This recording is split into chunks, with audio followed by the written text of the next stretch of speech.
Puri ng Diyos, magandang umaga sa ating Panginoon Diyos.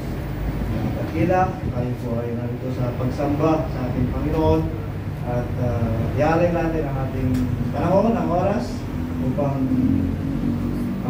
ang ating mga sarili ay maging hayag sa Panginoon ayon sa katapatan at ayon sa ating mga paglilingkod sa ating Diyos. Amen. At tayo po ay pumalakpak sa Panginoon. Amen. Tayo po tayo. At sa oras na ito, purihin natin ang Diyos, ang awitin. Amen. At hingin natin ang presensya ng Panginoon na siyang lumabay sa bawat isa sa atin sa oras na ito. Amen. Awitin po natin ang Diyos.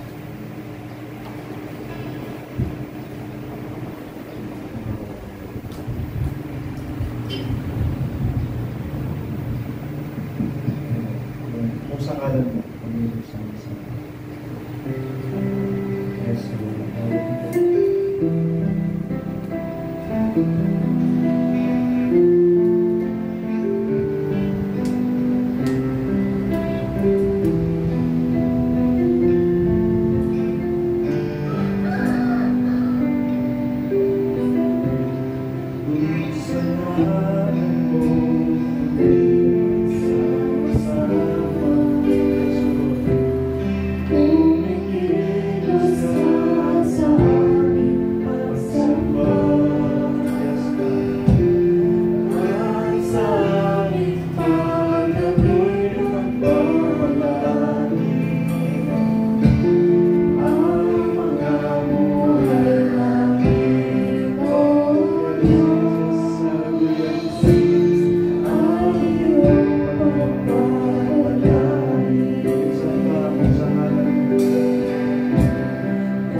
anak ko, kung iyong tatanggapin ang aking mga salita at tataglayin mo ang aking mga utos, na ano ba iyong ikikiling ang iyong pakinig sa karunungan at ihilig mo ang iyong puso sa pag-unawa, o kung ikaw ay dadaing ng pagbubulay at itataas mo ang iyong tinig sa pag-unawa, kung iyong hahanapin siya na parang pilak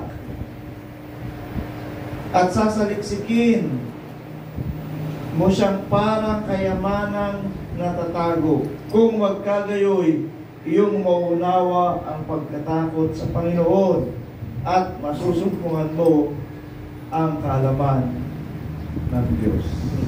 Amen. Hallelujah. Susumpungan mo ang kaalaman ng Diyos. Purihin ang Panginoon. Tulapakan natin muli ang Diyos. Hallelujah. Praise the Lord. Proverbs chapter 2, verse 1.